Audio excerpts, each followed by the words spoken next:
Okay. Hi, Josephine. I'm Jasmine from Fangirlish. How are you? I'm good. How are you? I'm good. So we will get right into it. First of all, I just wanted to let you know that I did watch the movie a few nights ago, and I loved your performance as always, because I always think you do a good job bringing Tessa to life. So it was very Oh, good. that's very flattering. Thank you. Okay, so what was one of the biggest challenges of working on two films in the middle of a pandemic? Because I know you touched on it a couple of times. Yeah, shooting two films in a pandemic. I mean, shooting one film is tough enough, but then when they're intertwined with, I think just forgetting where you are in the story. You do a scene and it's like the last scene in the fourth movie, and it's the end of the series. And then the next day you're shooting a scene very early on in the third series. I think it's just kind of keeping track of where you are. Like, is this the third movie or is this the fourth movie? And then with the pandemic, that comes with its own set of challenges. Uh, so yeah, there were lots of difficulties, but I think that it's good that we got to shoot them at the same time, and I'm glad that we got to shoot them now and we got to make them and work during a pandemic because now they can come out now, instead of waiting years and then having them come out years later, and that would just be very annoying for the fans to have to wait like 4 years between movies. Mhm. Okay. During the first two films, you had Anna on set with you. How was it different playing Tessa without her there to talk to? And what was the biggest challenge for you not having her there? Well, what was really nice is because this is the third and the fourth movie, I feel very comfortable in her skin and stepping into her shoes now. And Anna's a close friend, so I never lost that lifeline if I needed it.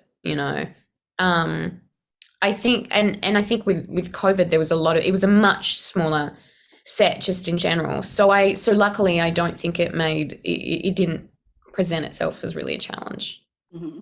Okay. And what's one of the most, like one of the things that you treasure the most about your friendship with Anna? She's a very inspiring person. She's like she's incredible. She's an incredible conversationalist, and she can talk to anyone anywhere about anything. And like she's so she's just an inspiring person, and I think that um that's something that I'm one of the things I'm really happy that I've gotten from these movies is my friendship with her, because yeah, I'm happy to have her in my life. That's good. We rarely see films that show women taking the morning after pill or dealing with finding out they may not be able to conceive. It feels almost like a taboo type of subject. So, why do you think it's so important to show Tessa's issues with her reproductive health?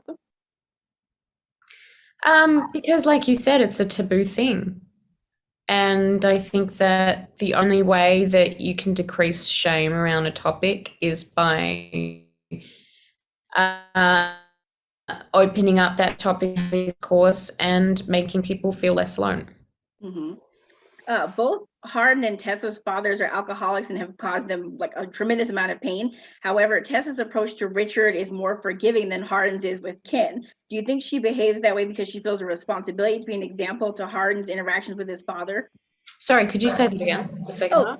sorry. I said that. Do you think that Tessa behaves the way she does with her dad so that because she feels a responsibility to set an example for Hardin's interactions with his dad? Oh, that's interesting.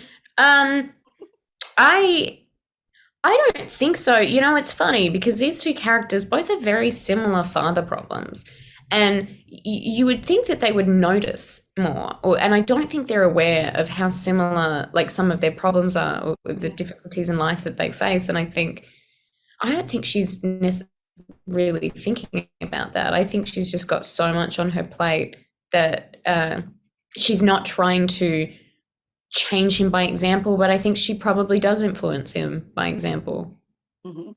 Okay. And do you think people who say that Hessa's relationship is toxic and that there's no growth for them will have a different opinion after watching these two movies? Yeah, because I think that when you get to see a story in its entirety, it's a lot easier to judge it and to form an opinion than if you haven't. There's a lot of people who I think, and this doesn't go for this movie, this just goes in general, who like hearing about something and then forming an opinion without seeing it, or watching a trailer and forming an opinion. I think you should watch something in its entirety before you can really judge it. I agree. What was your final day on the set like, and what was going through your mind as you prepared to shoot your last scenes? And without giving any spoilers, was the final scene that you shot from After We Fell or After Ever Happy? The last scene that I shot, it was either my end of the phone sex scene from After We Fell, or it was, I actually think it was a tiny little insert shot of me getting out of that bed in the same room from either the fourth or the third movie.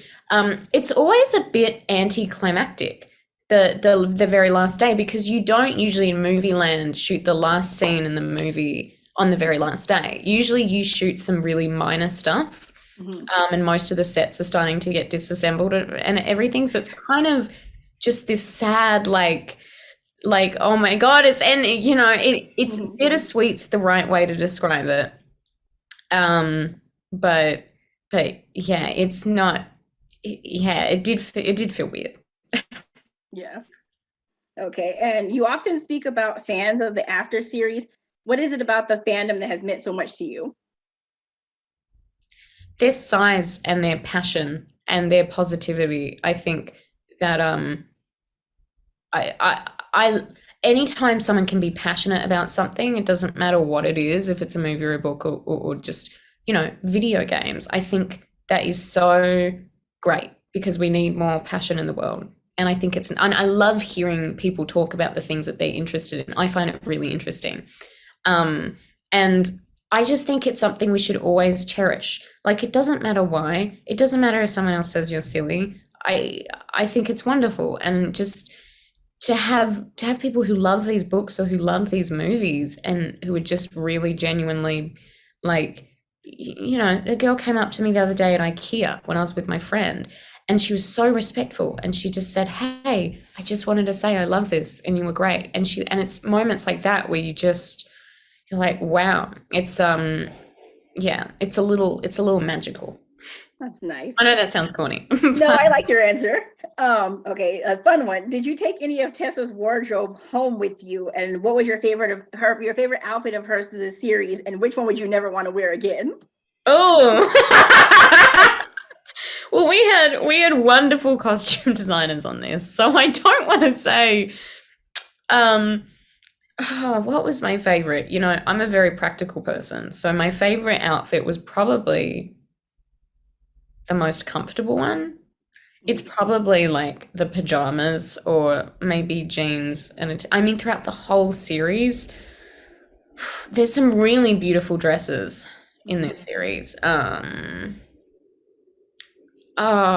not sure. I mean, my least favorite, probably just during the third and the fourth movie, because it was very cold. There was some stuff we had to shoot outside wearing like a mini dress and no pants. And because of that, I think by the end of it, I just wanted to burn, you know, what I was wearing. I don't have a good answer. There's just too many outfits. I mean, I in the first movie I'm wearing like 6 million outfits. So that's tough. Okay, well, last question. What will you miss most about playing Tessa?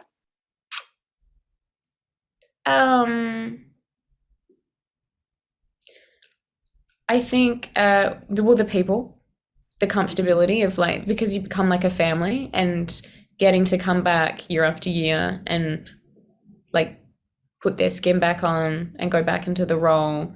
There's something really nice about that. I'm just gonna miss telling their story and having these arguments and kind of, I think, being in her shoes. But I'm happy that it's done and that we've got to give, like, we've given the fans a sense of closure, because it can't go on forever. Yeah.